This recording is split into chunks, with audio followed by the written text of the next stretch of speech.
Hello student, welcome to MT education. आज video रे आमे नवम श्रेणी माध्यमिक व्याकरण बहीर सप्तम अध्याय कारक और विभक्ति पाठटीर अनुशीलनी करिबा।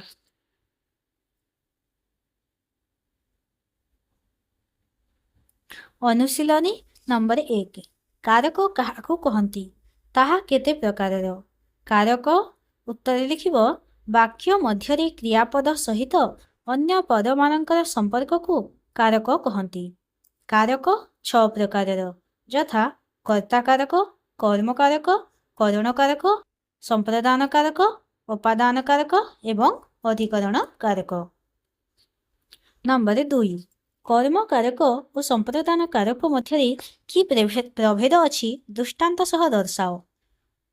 कर्ता द्वारा संघटित हेउथिबा कर्म को वाक्य रे प्रकाश करागले ताहा कर्म कारक होइथाए। कर्म कारक रे द्वितीय विभक्ति होइथाए। जेपरि उदाहरण रे कोलंबस अमेरिका आविष्कार करथिले, एठारे अमेरिका होछि कर्म कारक, किंतु संप्रदान कारक होछि काहाकू कोनोसी वस्तु संपूर्ण रूपे दान करिबा।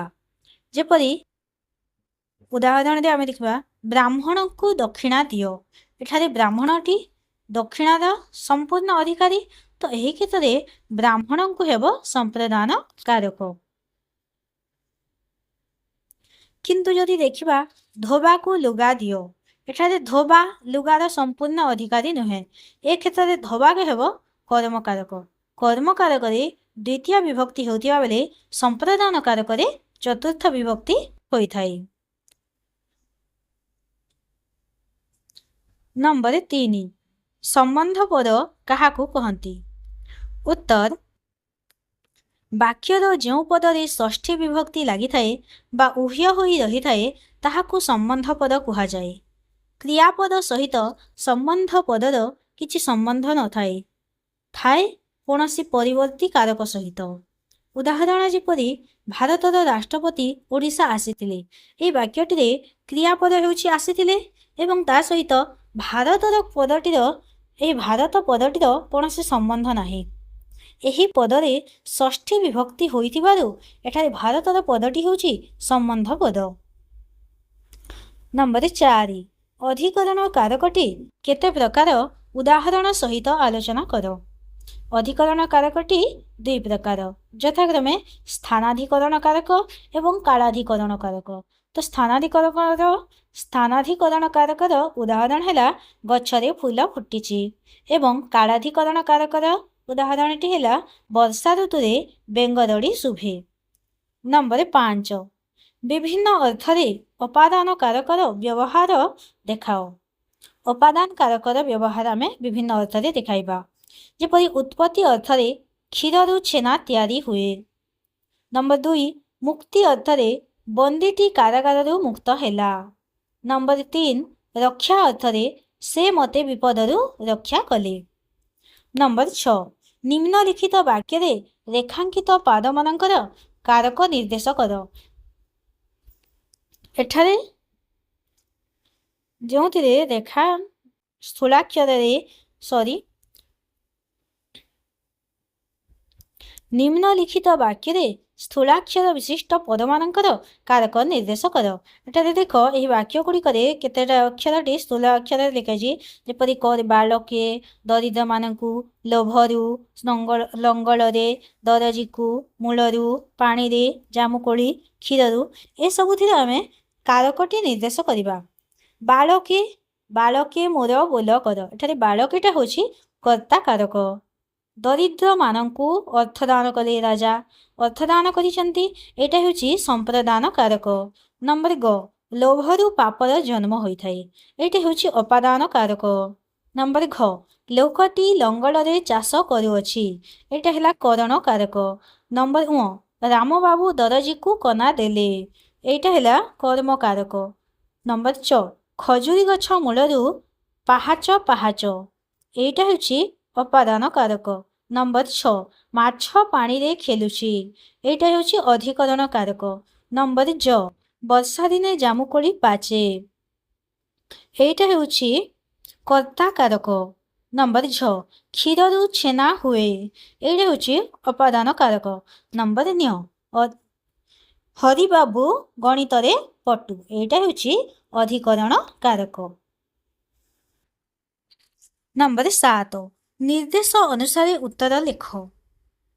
मेघरे आकाश ढांकी हो जाइछि। नंबर 8 रे देइछि देख मेघरे आकाश ढांकी हो जाइछि। एथिरे आमे कर्ता कारकटी चिन्हाइबा। कर्ता कारकटी हेला हमर आकाश। नंबर डबल आई सुविधा हेले आस। एथिरे आमे कर्ता कारकटी चिन्हाइबा। एथिरे हेबो एथिरे देख सुविधा हेले आस काहा कुआ जाय सुविधा हेले तुमे आस। एथिरे कर्ता कारकटी लुचि कर तो एथिरे कर्ता कारकटी हेबो तुमे। नंबर ट्रिपल आई गोपबंधु बहुत डैश अर्जन करथिले। कर्म कारक सूचाउथिबा पदटीए लेख। एथिरे कर्म कारक सूचाउथिबा पदटी हेबो गोपबंधु बहुत सुनाम अर्जन करथिले। नंबर आईभी चैतन्य पुरी को आसीथिले। चैतन्य पुरी को आसीथिले एथिरे कर्म कारकटी चिन्हाओ। कर्म कारकटी हेबो पुरी को। नंबर भी द्वारा शब्द को वाक्य रे व्यवहार करी करण कारक रे परिणत कर। द्वारा शब्द व्यवहार करबा जोटा को हम करण कारक रे तो एथिरा उत्तर हेबो मु छुरी रे परिबा काटुछि। छुरी द्वारा तो मु छुरी रे परिबा काटुछि एटा गोटे करण कारक रे गेला। नंबर भी आई व्यायाम द्वारा शरीर सुस्थ रहे। व्यायाम द्वारा शरीर सुस्थ रहे करण कारक चिन्हाओ। एथिरे करण कारकटी हेला व्यायाम द्वारा। नंबर भी डबल आई महुमाछी फूलरू महु संग्रह करे। एथिरे अपादान कारकटी चिन्हाओ। अपादान कारकटी हेला फूलरू। नंबर भी ट्रिपल आई डैश भल फसल होची। उपयुक्त अधिकरण कारकटीए लगाओ। ए डैश स्थान रे आमे गोटे अधिकरण कारकटी लगाइबा जेपरिक ए वर्ष भल फसल होईछि। नंबर आई एक्स डैश रे गछ कटा हेउछि। एथिरे मध्य उपयुक्त अधिकरण कारकटीए व्यवहार करिबा तो एहार उत्तर हेबो जे रास्ता कड़ रे गछ कटा हेउछि। नंबर एक्स हाथी डाल भांगुछि। कर्म कारकटी चिन्हाओ। हाथी कोन भांगुछि डाल तो एथिरे कर्म कारकटी हेबो डाल।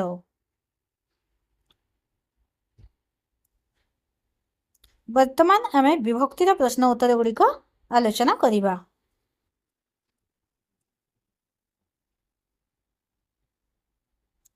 अनुशीलनी नंबर 1 विभक्ति काहाको कहंती एहा केते प्रकार उदाहरण सहित लेख। उत्तर हेबो वाक्य मध्य थिबा कारक को जो चिन्ह बा प्रत्यय द्वारा चिन्हित करा जाय सेही चिन्ह बा प्रत्यय को विभक्ति कहि थांती।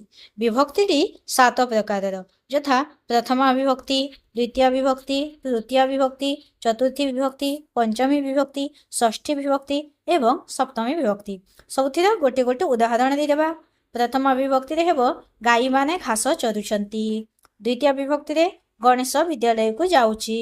तृतीय विभक्ति रे से साबल रे माटी ताडुची। चतुर्थी विभक्ति रे रोगी को औषध दियो। पंचमी विभक्ति रे भगवान ताकू विपद उद्धार कले। षष्ठी विभक्ति रे नदीर जल शीतल अटे। सप्तमी विभक्ति रे मोर बही रे प्रयोजन नाही। नंबर 2 ओडिया विभक्ति चिन्ह गुड़ी को दर्शाई सेगुड़ी को वाक्य रे व्यवहार कर। ओडिया विभक्त चिन्ह गुड़ी को जेपरी प्रथमा विभक्ति रे टी टीए टाए माने गुड़िक एटा वाक्य रे हेबो पिलाटी रास्ता रे जाउछि। टाए लगाई गोड़ीटाए पड़िछि। माने लगाई बालक माने पाठ पढ़ुछंती। गुड़िक लगाई इटा गुड़िक भंगा अटे। द्वितीय विभक्ति जेपरी कु कु मानंकु गुड़िक होइताय। एठी कु लगाई हेबो माँ पुओ को मिठा देले। कु लगाई हेबो अतिथि को आसन दियो। मानंकु लगाई हेबो लोक मानंकु बाट छाड़। गुड़ी को लगाई हेबो लुगा गुड़ी को सजाई रख। तृतीय विभक्ति सेपरी रे द्वारा देई मानक द्वारा। रे लगाई से तृषारे आतुर। देई लगाई तो देई किछि काम हेबो नाही। द्वारा लगाई मूलिया मानक द्वारा माटी खोला हेला। चतुर्थी विभक्ति रे कुं कुं किं कि पाई निमित्त मानंकु मानंक पाई ए सब तो एथिरे किछि उदाहरण जेपरि तुषार्तकु जल दियो मशांकु धुआं दियो गुरुजन मानंकु भक्ति कर। पंचमी विभक्ति रे रु ठारु ठू मानंकरु मानंक ठारु एपरि एतार उदाहरण हैला गछरु पत्र झड़िला मु भुवनेश्वर ठू कटक जीवी तमे छात मानंकरु पानी गली पड़ुछि। षष्ठी विभक्ति रे रम कं कर मानंक मानंकर एपरि हेबो एहार उदाहरण मु रामर खातारे लिखुछि से मोर कलम नहीं सॉरी से तांको कलम नेइछि मु ईश्वरंकर आशीर्वाद भिक्षा कली राति रे चोर मानंकर भय रहिछि।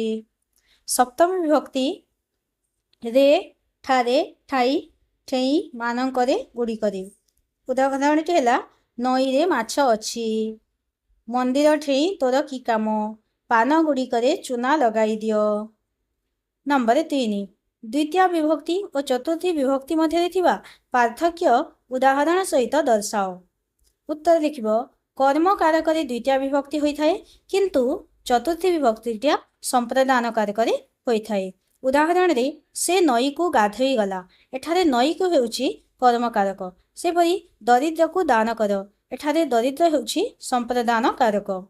नंबर 4 संबंधर प्रकार भेद दर्शाई प्रत्येक गोटे उदाहरण दियो।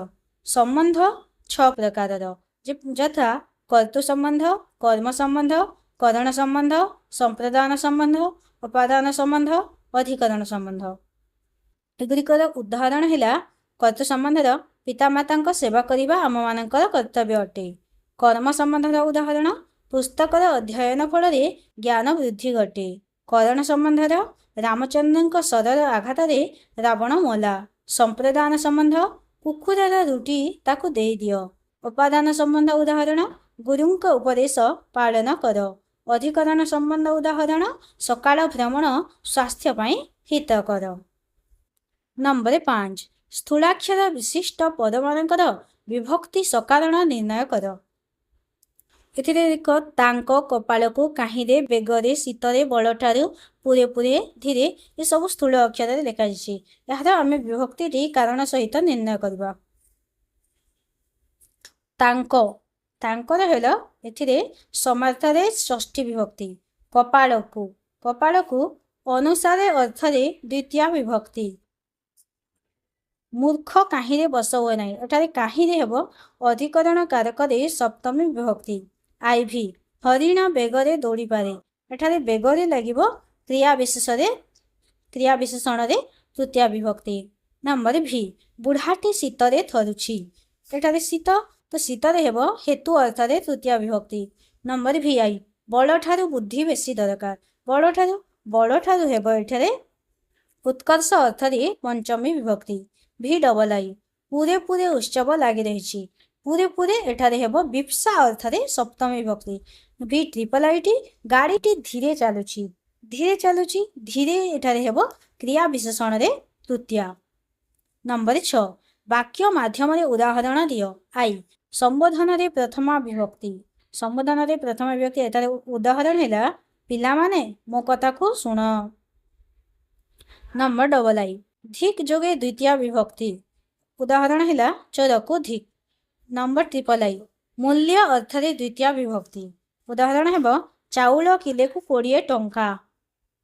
नंबर आई भी व्याप्ति अर्थरे पंचमी विभक्ति। उदाहरण हेबो पूर्वे उत्कल गंगा ठारू गोदावरी जाए विस्तृत थिला। नंबर भी भावे सप्तमी विभक्ति। यार उदाहरण हैला सूर्य उदय रे पद्म फुटे। नंबर भी आई अव्यय जोगरे प्रथमा विभक्ति। यार उदाहरण हेबो मु तांको साधु बोली जानिली। भी डबल आई क्रिया विशेषण रे तृतीय विभक्ति। यार उदाहरण रे हेबो से सहजरे एहा करि परिबो। भी ट्रिपल आई निवारण अर्थरे चतुर्थी विभक्ति। यार उदाहरण हेबो मशा को धुआं दियो। धन्यवाद।